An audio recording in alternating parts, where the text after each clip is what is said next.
Halo Bro di Induska Anyway Baswai, balik lagi bersama gua Arik, reviewer indie dari jualinlaptop.id. Kali ini kita kedatangan laptop Lenovo Flex 11. Laptop ini sudah masuk kategori LBTM, tapi tidak LBTM banget. Karena dia memiliki fitur yang cukup mewah dengan harga yang sekarang cukup murah. Laptop ini keluaran tahun 2019. Sebelum masuk ke videonya, alangkah baiknya Brodi semua jangan lupa tekan tombol like-nya, kemudian subscribe. Yang terpenting, yang ketiga adalah tekan tombol loncengnya.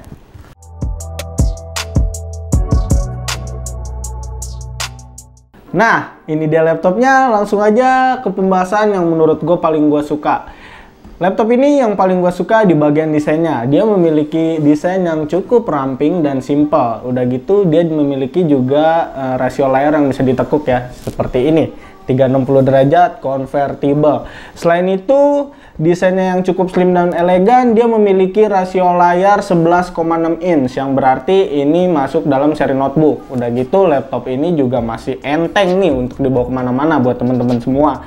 Dia juga memiliki display layar sentuh atau touchscreen sehingga indie banget menurut gua. Kemudian dengan tampilan yang seperti ini menurut gua cukup bezel-less. Jadi dia bezelnya cukup tebal, tetapi ini full kaca teman-teman semua, di sini bisa dilihat. Kemudian masuk ke bagian keyboardnya. Untuk di bagian keyboardnya, feel yang gua dapatkan untuk mengetik cukup halus, empuk dan enak serta mantap terasa. Dan juga dia dibekali dengan touchpad yang menurut gua udah cukup enak karena dia desainnya tidak terlalu besar, tidak juga terlalu kecil. Tambah lagi untuk klik kiri dan klik kanannya dia sudah menyatu ya, tidak terpisah sehingga membuat touchpad ini serasa lebar. Nah, kemudian masuk ke bagian speakernya nih. Speaker dari laptop ini dia memiliki letak di bagian bawah ya teman-teman ya. Sehingga ketika teman-teman ngeflip laptopnya seperti ini, hasil suara yang dihasilkan cukup enak dan cukup lumayan dah buat dengerin mah. Dia mantul ke depan arah muka kalian semua. Ketika di mode normal juga dia cukup enak ya. Tetapi untuk hasil suaranya kita tampilin aja nih teman-teman, seperti ini suara yang dihasilkan.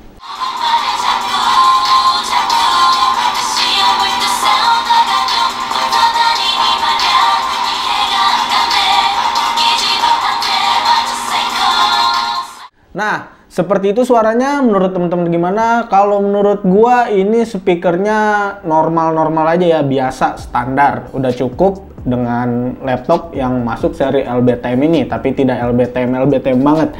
Suaranya cukup enak kalau untuk di ruangan-ruangan yang sempit. Tetapi gue kurang suka karena soundnya ini kurang menggelegar, kurang mantap terasa dari suara yang dihasilkan, kurang gede, kurang kenceng, jadi feelnya kurang enak. Tetapi udah lumayan dah ini mah.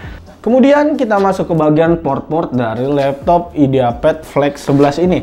Portnya di sebelah kanan dia memiliki satu buah port untuk plug-in charger, kemudian ada USB tipe standar, kemudian ada SD card reader, dan ini adalah yang terakhir audio combo jack atau untuk pengeluaran suara dari si laptopnya. Untuk di bagian depannya dia tidak ada apa-apa. Kemudian di sebelah kanannya dia ada tombol powernya ya, yang biasa di atas, dia sekarang ganti di sebelah kanan. Kemudian ada USB Type-C, kemudian USB Type standar, dan HDMI untuk input ataupun outputnya dari displaynya. Nah, kemudian masuk ke bagian jeroan nih, jeroan yang paling penting dari laptopnya. Laptop ini memiliki spesifikasi Intel Celeron N4000 dengan frekuensi dasar 1,1 GHz.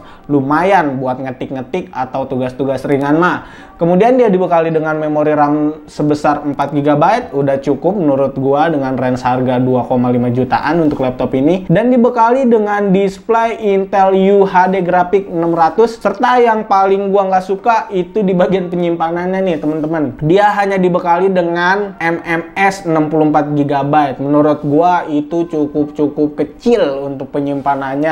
Kenapa cukup kecil? Karena gua biasa menyimpan file-file yang besar, terutama buat edit video, edit musik atau segala macem ya kan, download film bajakan. Itu storage-nya menurut gua kurang banget, tetapi ada opsi lain. Teman-teman Brodi semua bisa menggunakan hard disk eksternal untuk menambahkan penyimpanannya. Jadi ini MMS-nya hanya untuk penyimpanan data-data ringan aja ya Brodi semua, untuk menyimpan OS atau menyimpan tugas standar. Kalau untuk tugas beratnya Brodi bisa menggunakan hard disk eksternal atau SSD eksternal. Menurut gua ini penyimpanan nggak cukup, walaupun MMS ini termasuk dia kecepatan bacanya udah hampir-hampir mirip dengan SSD teman-teman semua.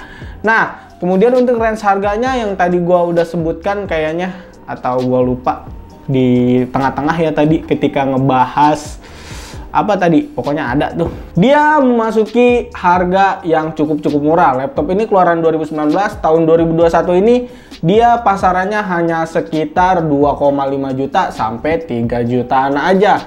Itu udah cukup murah dengan laptop segudang fitur dan juga segudang apa ya, segudang barang kayaknya.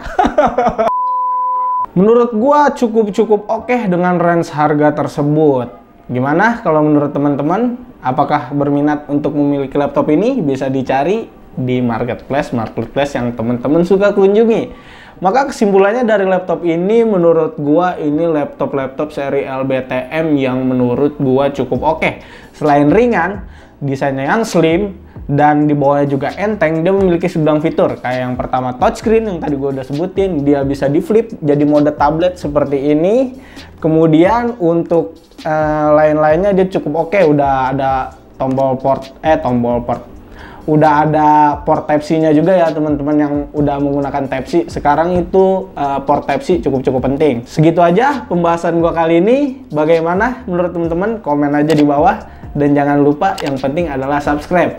Gua akhiri pertemuan kita kali ini, pertemuan review. Kurang lebihnya mohon maaf. Gua akhir sampai di sini. Gua ucapkan yang terpenting Om Swastiastu, Namo Buddhaya, Assalamualaikum warahmatullahi wabarakatuh. Jangan lupa subscribe.